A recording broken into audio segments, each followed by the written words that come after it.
Hello, welcome to Saturday Service, a podcast all about faith and football with me, Graham Boozy, in association with the Life Streams Churches in Southend-on-Sea, England. And today I'm delighted to be joined by Dr. Rachel Jordan-Wolfe, who's the Executive Director of the charity Hope Together. How are you, Rachel? I'm good, thank you. It's lovely to be with you, Graham. Absolutely. Thank you so much for taking the time. Just to begin with, would you mind just sharing a little bit about yourself and your current role? Well, yes, I'm living here in East London and I'm married to Darren, who's a church planter here at Christchurch Spitalfields. And I lead a charity called Hope Together because I'm passionate about mission and evangelism. And that's what Hope Together is all about. It's enabling, equipping, and resourcing a local church in evangelism. And I'm actually originally from Thundersley, which is not far from Southend, down that way in Essex. So we'll come on to your work with Hope Together, but I'd like to unpack a little bit about your life running up to that and how you found yourself in this position, because you almost seem to have been born an evangelist. I particularly enjoyed this story of you starting a little church with your friends in your grandparents' chicken sheds. So what was the driving force between you wanting to do that, do you think, in your formative years? And is that still the same thing now? I just started a club for my friends. I always loved gathering people, Graham. So I guess who I am is someone who gathers people, particularly around Jesus. And I had just got my friends together and we started a little Sunday afternoon club, which is a giggle when you think how many times we did church. I was brought up in something called the Brethren, the Open Brethren. And we used to go to our Covenanter youth group in the morning. Then we went to our communion service following that. We came home for lunch. Then I decided to introduce another club for our own Bible study, reflection, like a little mini church in the afternoon. Then we went back to the gospel service and then we have the after fellowship. So you'd have thought, who needed an extra little club? But it was called the Our Faith Club. And I think it was about making the faith ours, not just receiving from people, but if you like, leading something, making something happen. And we ran it just like a mini church. And we used my grandparents' chicken shed down the chicken run. It had no more chickens in it. So we cleaned it all out and we ran it in that shed. So we used to go down over to grandma's, down to the chicken shed, and we would gather. And we would do what we'd done in church because we didn't know anything else. So we kind of ran mini church in the chicken shed. And I think it was just a desire to do more, but maybe for us to be leading it and for us as a younger generation to be making it our own, which is what we did. And how did that progress over time then? Obviously, you started off like that as a youngster. What sort of do you think carried you on in that path? And what other things did you do in your formative years to advance that? I guess I was always busy. Like the church, we had so many things on. I would help do the kids, or we had a Tuesday club on a Tuesday afternoon, Rainbow Club. So I'd go around that. So come out of school, used to take some of my school friends with me. So my school friends came to faith because I decided to go to the CU and asked if they wanted to come too. And I'm not really sure if they asked, they just said they'd come. And then they joined our youth group as well. So it was always busy. We had a little bizarre drama group. Do you remember the days of drama groups? You might not have been a part of church. We used to have the King's School drama. We'd do these little skits. We'd go round. I used to sing. I mean, I'm not a great singer, but it was something I could do. So I would sing songs in services and explain why I was singing them. Always actively involved. And then I met some people from Youth for Christ. And that's where I then decided when I got to 18 that I wanted to go on. And rather than going down the route that I maybe had carved out that was going to be going to university, I thought I would go off and tell people about Jesus. So the first thing I did was join Youth for Christ, went off on a double-decker bus. Up in Norwich, we used to go around all the different council estates and schools, and even around the villages, actually. It was brilliant for rural ministry because we could go around the villages. And from that, that led me to I worked with Oasis briefly in London in a hostel for homeless young people. And then I went off with YWAM, did a discipleship training school with YWAM. And that led me to the red light district of Amsterdam to work there with the prostitutes. And I had a big heart that people would know about Jesus. And I still have a big heart that people would know about Jesus. And I guess it's always been my driving force. If Jesus is my best friend, why wouldn't he be everybody else's? And I think that's the simple summation of who I am and what I'm passionate about. I would like everyone to meet my best friend, Jesus. And I guess, you know, if I'm to interject my own personal feelings on this, I'm probably still a little bit nervous, right, of sharing with people. And I don't know, does it come down to sort of a self confidence or indeed a really solid confidence in your belief system or indeed a combination of the two? So I think some people are called to evangelism and they're evangelists, and some people are called to witness. So I think we're all called to witness to our faith. And some of us are peculiarly, if you like, gifted that want to be an evangelist. We can't help ourselves. There's this driving passion because we've all got different gifts within the church. So I think everybody, even those who are kind of reluctant evangelists, are called to witness. And there might be an opportunity where one of your friends who doesn't yet know Jesus might ask you, what exactly is it that you believe? And it'd be really good if we all had an answer that we could say in response to that question. And then I think for others of us, those called to be evangelists, it's like the driving passion. It's like the thing that matters most is that we would be able to share Jesus with others. And I think the driving passion is bigger than either the fear of rejection, the fear of man, the fear of looking like a fool, because there are all those things in there, just rather annoying people because we, maybe if I'm out doing street evangelism, we stopped them and we're trying to have a conversation and they're busy and on their way to somewhere. But the driving passion is that people really, really, really need to know Jesus. And that helps you to step over and to talk to people that you perhaps wouldn't necessarily have talked to otherwise. Do you find in general as well that people are receptive? I often feel like if you offer to pray with someone, that even if they're not a Christian, they find a comfort in that. So I'm just wondering, you do it very regularly and in some challenging circumstances. So I was just wondering how receptive you find people. Yeah, so like when we say go out with our Bible table, some people stop and some people don't. And some people are thrilled and some people aren't. Most people are really polite though. You don't get people shouting at you or thinking, why are you here? Or that's really annoying. People are polite. They say thank you, but no thank you if they're not interested and walk on past. And other people are absolutely thrilled to have a conversation with you. They might be really interested. They've never maybe had a Bible. They might be go like actually I've been really interested. So you get these amazing like scattered in through your say out for a couple of hours, you get scattered in the really worthwhile moments where someone says, oh, yeah, I've been really wanting to read it. Explain this to me. Tell me more. Oh, yeah, no, I'd be interested to come to church. So you have these really meaningful conversations. And you get others where people go, oh, thank you, but no, thank you. So I find it really interesting, like that, the balance of conversations. But you never get everybody saying yes. And you get some people, of course, who are Christians who are like, oh, actually, I already know Jesus. So yeah, you kind of get that mix, I think, if you're out, and you have to be prepared for both. And so, what sort of advice would you give to people like myself who want to be a bit more confident in evangelism? You mentioned in an interview with Premier Christianity at one point that the way to grow in that regard is pray and practice. Is it a case of just sort of almost diving in 2-footed and going for it? Yeah, it is, and I think it is praying and practicing. So, because if we want to be better at anything, it's always good to practice. So it's having a go, and I think it is preparing. Sometimes, like we've got the Talking Jesus course that we've produced here at Hope Together that can help. There's lots of other ones, like as life groups could have a go at that. Small groups in within a church, it's a really good idea, and you get to practice things which are really helpful. So, for example, how you've come to faith, explaining that really succinctly. You haven't always got half an hour, but could you say succinctly, or explaining the difference that Jesus has made? Or why do you follow? Oh, well, I follow him because. Or thinking of key stories that might help you understand the gospel. So I remember we were practicing, it was even just last summer, we were going out with our Wild Hope teams and we were thinking about how to explain the gospel. And I remembered a whole little incident where I'd broken a China dog when I was small in a shop and I didn't have the money to pay. It was all on the floor, but my dad picked it up. He paid the shopkeeper for the breakage I'd made. When he got home, he made it all up and restored that little Dalmatian dog and gave it to me as a gift. And I was able to use that as a really small, smart illustration to explain the mess we've made of our lives, the fact that Jesus paid for it, and how our Father God can bring restoration back and healing into our lives. So little things like that, but because you've practiced them and thought of them in advance, when you get to that moment where your friend, who perhaps you've known for a while, or your next door neighbour, or someone is asking you a question about your faith, you've got things on the tip of your tongue ready to share. And that helps me out on the street. If people ask me a question, I've got different, if you like, a little toolkit of things that might fit to say. And so, yeah, I think practice is really helpful, and then praying for opportunities. And if you've not done it before, starting small with, as you just said, can I pray for you when someone shares a need? And just inviting someone along to regular church. People can say yes, they can say no, but I think we'd all be surprised by the number of people who might just say yes.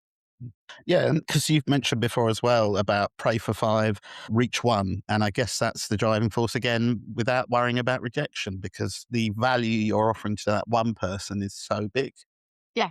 So I think giving ourselves real expectations. We are unlikely. I mean, the Lord and the Holy Spirit, He can move and everyone could come to faith and we'd be thrilled. And we're seeing more people come to faith than ever before. So it's a really exciting time to have a go. So the 1 in 5 came from talking Jesus in 2015.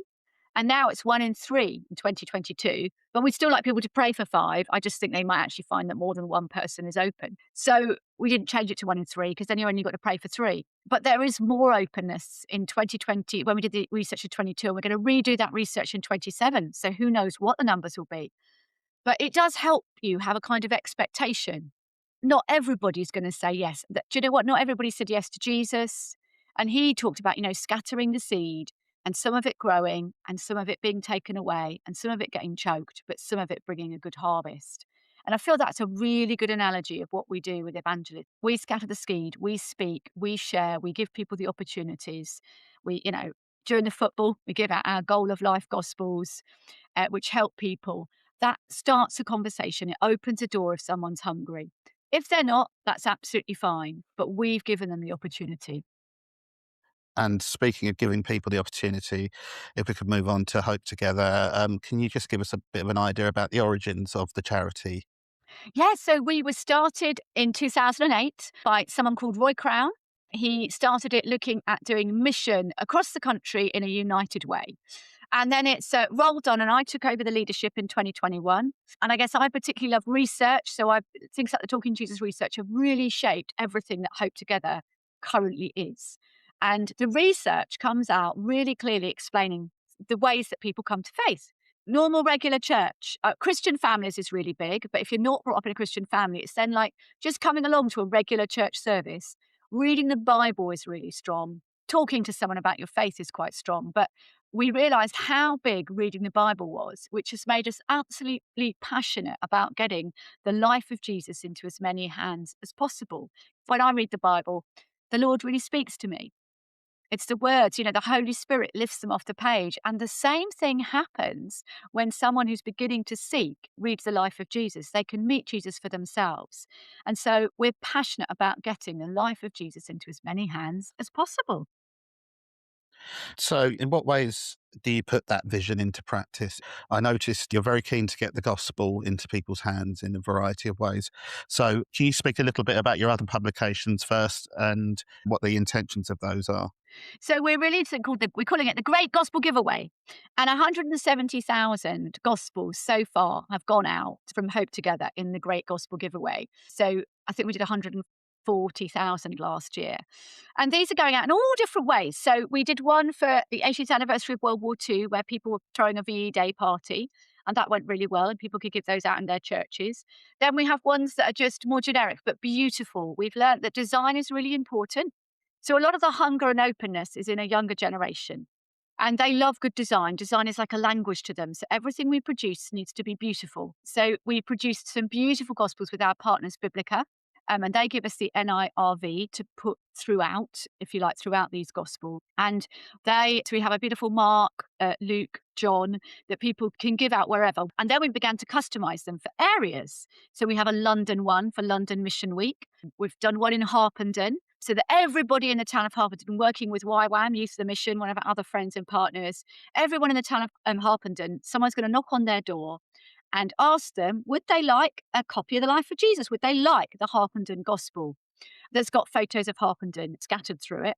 And that they've seen, a good reception. Some people would say yes, some people would say no, some people say they've got a Bible, but they are seeing good openness to wanting a copy. So that's what we do, and we're doing that in other areas, are looking and are really interested in coming on board to take a gospel for an area.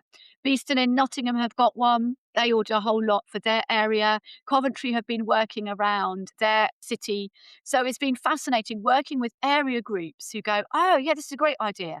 And just seeing how many doors, particularly if you're going door knocking, people are saying, really pleased, thank you. They're really thrilled people have come from the local churches to offer them a gospel. So we either do it around an event where local churches can get involved, or we encourage people to do things like all the doors or to have a stall in a market. Beeston gave them out over the Christmas period, and Bromley want to give them out over the Christmas period, a great Christmas gift. And we did one for Christmas, Luke's Gospel, beautiful new illustrations in it that went out so that people had something really concrete to give in their Christmas services. So yeah, we're really passionate about giving out gospels. How much of a reception have you seen from them? You mentioned people are pleased to receive them. Is it too early to tell, how much of an effect it's had, or do you get sort of quantifiable results from that? From Harpenden, we could see how many doors were saying yes, which is really fascinating. So for their first time out on Friday, they knocked 164 doors. 50 doors took a Bible. 5 doors already had a Bible. 4 doors want a Bible in another language. 48 doors, nobody was in. 57 doors said no. So they think about a third were taking or wanting a Bible, which is about, like, again, it goes with the talking Jesus figures, which is really positive. So about a third. So that's again about 1 in 3 homes were wanting and taking a Bible, which is really helpful. And then that's a positive interaction with the church. It's a positive, they can go round again, maybe offer prayer or invite them all to Christmas, but at least it's that positive interaction. Someone from the church turned up, the local churches, and they're going to make sure they do every door. Is it part of the mission as well as a charity to sort of bring the different flavours of Christianity together? Because I noticed you had representation from all different types of churches. Is it just purely let's all get together and share the word of Jesus? Hope has always been a together thing.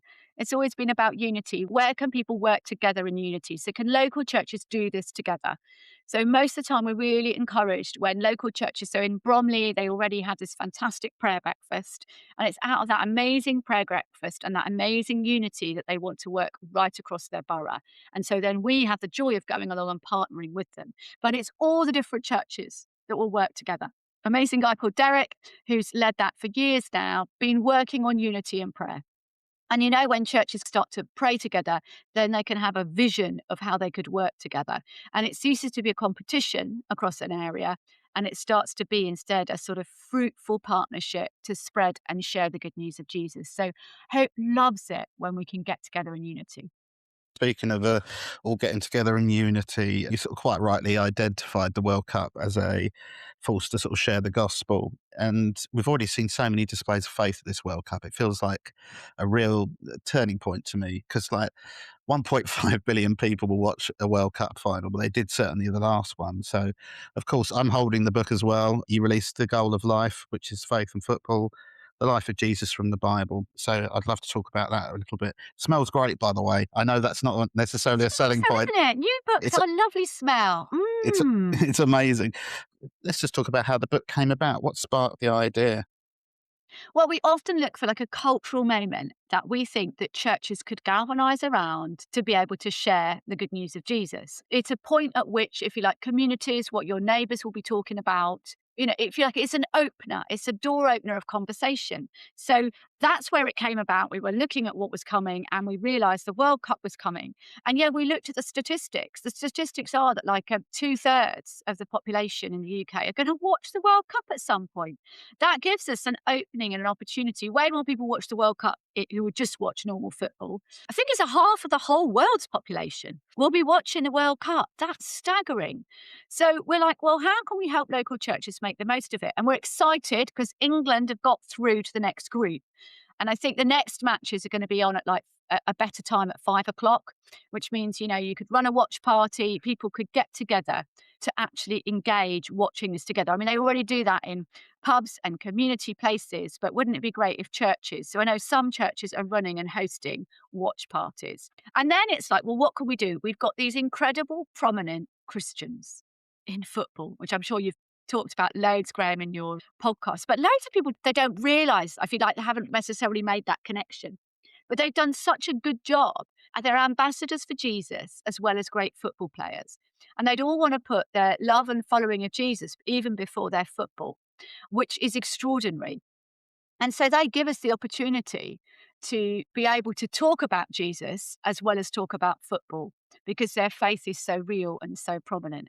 So that's where this came out. And we thought, the ultimate goal of life is not the goals scored in the World Cup. The ultimate goal of life is to know and follow Jesus. And we know from research that reading the life of Jesus is one of the ways people can meet him. So we put all of that together in creating this little goal of life gospel. So it's got Mark's gospel in the back. And then it's got little pieces in the front. We've got a testimony from somebody who was a footballer who met Jesus and how that changed his life. We've got some little pieces about faith in football now, some of the key footballers and their faith. We've got stuff about a very famous I Belong to Jesus vest shirt that famous and helped you. Like, I love it. Just the things that the prominent footballers are doing and why they're doing it to share their faith. So it's got a little intro, which is really current in the beginning. And I found, I'll tell you who I've been giving this to. We've had quite a few different workmen in. And so they've all been going away with a goal of life gospel. I simply say to them, "Oh, hello. Oh, you're going to be watching the World Cup?" And they all look at me as if I'm a bit dense and say yes. And then I say, "Oh, well, look, we've created this, the charity I work for. I've got this little goal of life gospel. It's all about football and it's got the life of Jesus in it and it's for the world. Would you like a copy?" And they all happily take a little copy away with them. And I gave one to a taxi driver who was driving me back the other day. And he was really pleased actually, because he'd been talking about the goal of life. He'd got a bit lost. And so I was able to slip this, how you just have a little hole in the taxi, slip this through to the taxi man at the front. And he was like, "Oh, that's really great. Thank you." So I've just found, even having them on me personally, and I think I've not had something that's been as easy to give to the electricians, followed by the plumbers, followed by the taxi man. But they all love football. And I think it means that the church has an opportunity to reach that demographic in our society in a really easy way. So whether you're going to go and even if you've never gone to watch football in the pub, you could take some of these in your pocket, put them out on the table, watch the game with the people in your community and hand these out. Yeah, because I was going to ask, who is it aimed at? Is it aimed at a specific area of society? But I guess that you wouldn't want to restrict your audience. It's kind of just capitalizing on people's interest in football and the visibility. You look at some players now, and it's God before everything in their interviews. So they might have just won a massive tournament, but actually the first thing they mention is giving the glory to God. So yeah, is it just aimed at anyone and everyone, basically? Yeah, it's aimed at anyone and everyone, but let's be honest, it's really aimed at the people who love football. So we got two young guys to help us. One of who are sort of consultants who work with us regularly. One of them, he did the writing. Another one of the young lads helped with the design. And so you have to have a target audience. I mean, anyone interested in football could take one. Anyone interested in Jesus, if they didn't like football, could still read Mark's Gospel. But the hook is that they're interested in football. And the dream is that it could go out during the World Cup because you've got such an. I mean, it will last past the World Cup. It's just about football and faith. But the aim is, particularly around the World Cup, we have this incredible opportunity. So if people haven't been running watch parties, now they can, because the games are going to be at 5 o'clock, which gives it a bit of a better opportunity for churches, having a community barbecue or having just a football themed event, a summer football themed event because of the World Cup. People would love that. Dress up, come in your favourite team, whatever it is, run a few fun games, have a barbecue, give out the goal of life.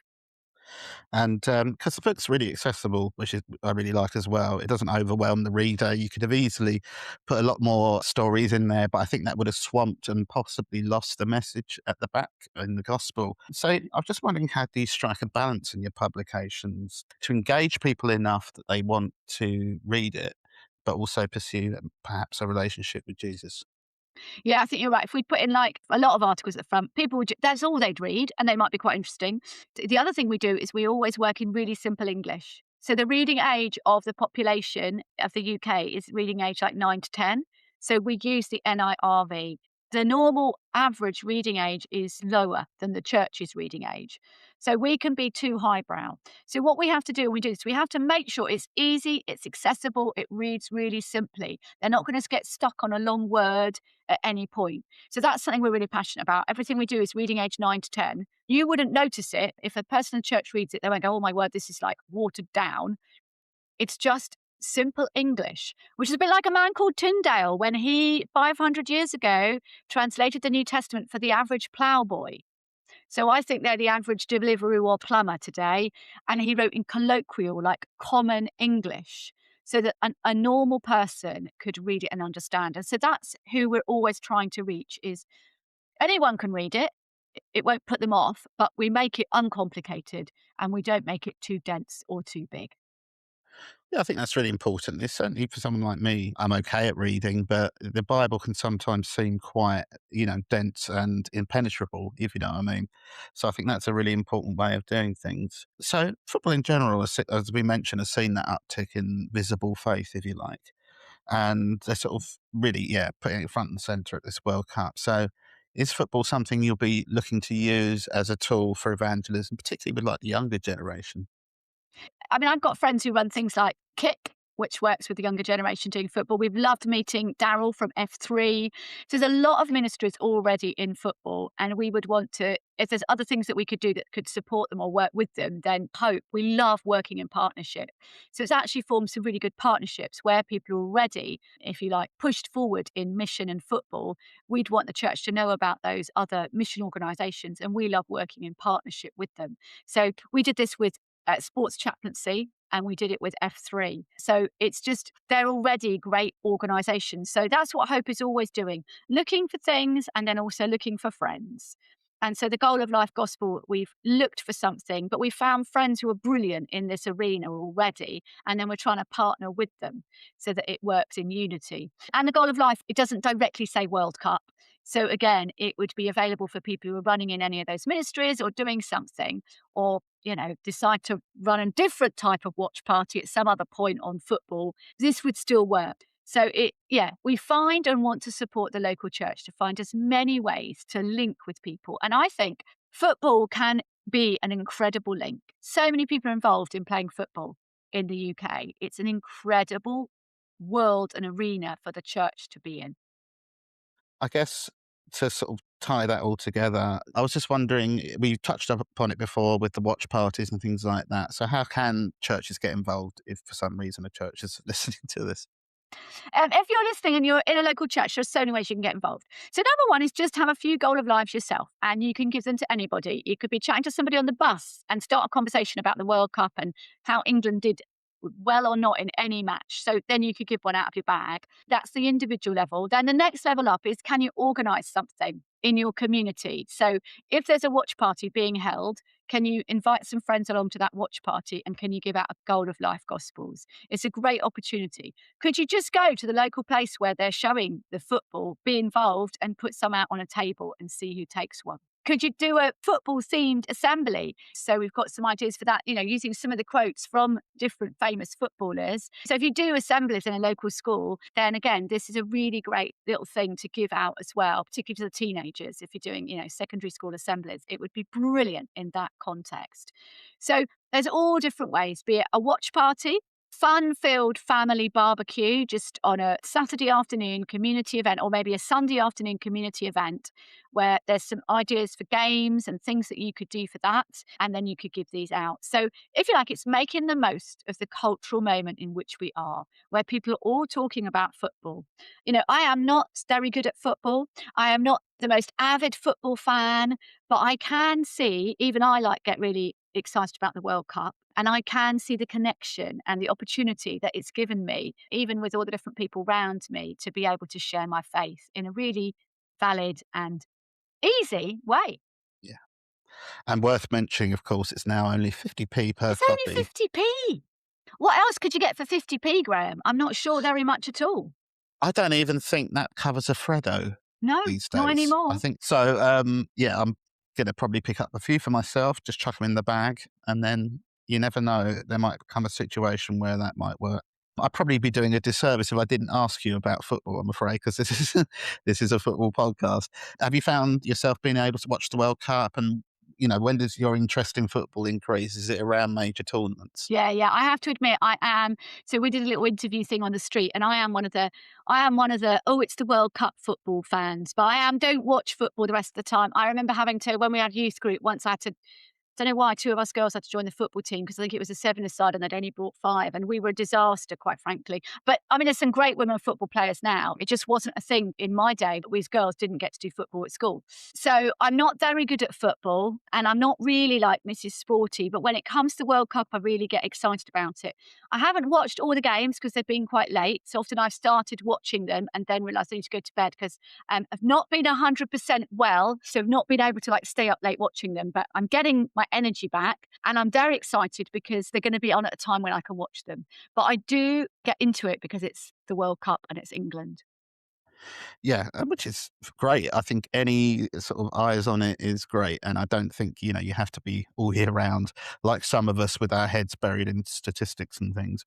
So, how do you feel about the future of the church? Because I am of the belief that with society becoming slightly lost and demoralized, I think the church is in a really unique position in its history to step up and fill the void where public services might not be working anymore. Would you agree with that? And how do you feel about that as a future for your evangelism? I think there is a greater openness for faith at the moment. I think a lot of people are a bit demoralised. I mean, they're enjoying the World Cup. It's something positive to talk about and look to. But we're going to get through that and we're going to be back to wherever we are, which is elements of different national crisis, international crisis, people not being sure who to trust anymore, fed up with swaps and changes politically, which don't seem to make any difference anyway. Do you know what I mean? All this, I think there's a lot of big bad news, and that shakes people's worlds. They're not sure who to trust, what to trust. And there's a real hunger for truth. Actually, there's a hunger for like something to trust in. And in the end, that something is a someone, and his name is Jesus. And people are interested. So I feel the church has got an incredible opportunity right now in mission evangelism to be the trusted leadership within a community, within our culture, to have values, to speak clearly about them, to hold to them. Also, that space of community where people actually get to know each other. We're always a mix, aren't we? We're obviously more diverse than so many other organizations. That diversity is strong within a segmented society. So I think church has an extraordinary amount to offer at the moment in so many different ways. And number one, it has faith in Jesus Christ and knowing our Father loves us and living by the power of the Spirit, which totally transforms our lives. And that offer, I think, is clearer and stronger. And if you like, standing out above every other voice because it hasn't changed. We are still what we always have been, always offering what we were. And I think again, the sense of getting in touch back with traditions, and there's a real hunger for something solid from the past. I just wondered if I could ask you a little bit about your own personal journey of faith. Is religion something that's been in your life since the very beginning? Yes, so I was brought up in a beautiful Christian family, a really loving Christian, wonderful home. My parents lived what they spoke and were what they said, and I could see that. So I've always had, always had like Jesus. You know, I said about Jesus, my best friend. Even when I was small, I used to sing little songs, my own made-up worship songs. So I learnt to pray as I learnt to speak. I learnt to worship as I learnt to live. So I had what you might call a really natural, grace-filled family that's just carried on. I've not had a hiccup with it. It's always made sense to me. And in fact, I just couldn't imagine what it would be like to not have that friendship, to not have that continual access to a loving, loving Heavenly Father. Jesus is my friend, and sort of, living out of the power of the Spirit. Just always made sense to me. I mean, obviously, I always knew Jesus was my friend. When I was small, that was the concept that I had. I had a best friend called Jesus. And yeah, it's never really wavered or changed. My husband, on the other hand, he came to faith in later life and has a much more dramatic, what we might call dramatic testimony. But I feel that my testimony is still dramatic, especially in a changing world where people don't always get that extraordinary opportunity to grow up from their birth knowing that they are loved and loved by God, loved by their family, loved by God, and they have a friend called Jesus who they can always talk to and rely on. I often ask these sort of questions and I realize they're just actually too big a question to answer really succinctly. But if anyone happens to be listening to this who only likes football, can you speak to your relationship with Jesus and how it's carried you through perhaps some challenging circumstances? Yeah, I think different circumstances, different times. So, one of the things I always like to say is he never switches off. So, if you've ever got to a 4 o'clock in the morning moment when really you'd like to talk to somebody, but nobody is available, Jesus is always available. And there's a brilliant verse about he's like the rock. I was very ill and I've been doing lots of mission stuff and then I became very ill and I had to come home. And that didn't make sense to me. I found it really difficult. But as I lent into that, I still found that I could trust and that God knew what he was doing. And I just had to believe that. So it's that sense of that he was still the rock and the foundation of my life. It may not have gone in the direction that I thought. It maybe wasn't taking the course that I wanted at that point, but I could trust him. And he was still there for me, even when it was tough. And I think that's, if you like, that's the bottom, that's the rock foundation of having faith. And even when it doesn't look right, you can still trust because you know that God is working it all out for you, even when you can't see. So even when you can't see what it's supposed to look like, He is still working and he's going to work it out and through. Beautifully put. You've managed to survive 40 minutes with me, so we've reached the any other business section. I could dress this up and make it sound more glamorous, but it's anything else you wish to say or share, basically. Just if anyone's listening and they don't know Jesus as a friend, they really just need to call out on his name. They need to begin to talk to him and ask him. And they could get themselves a goal of life gospel or a gospel from anywhere where they can just read about the life of Jesus for themselves. So if someone's listening and they haven't yet found Jesus, he is the Jesus that many of these footballers trust. Whether they score a goal or don't, they know it doesn't matter ultimately because their eternity, who they are, their identity isn't actually tied up in that goal. It's actually tied up in their friendship with Jesus. So if you're listening and you haven't done that, get yourself a gospel, read the life of Jesus, and go to a local church. Most definitely. If you wish to find out a little bit more, you can head to hopetogether.org.uk or find them on the social medias. Quite enjoy Instagram, so at Hope Together. If you wish to find out more about this podcast, you can go to at Faith and Footy on X or at Saturday Service Football on Instagram and Facebook, and head to livestreams.org.uk to find out more about my own church. Rachel, thank you so much for your time. I've loved talking to you. It's been really interesting to hear a different perspective. So thank you very much for your time. Thank you so much, Graham. It's been a joy. Thank you.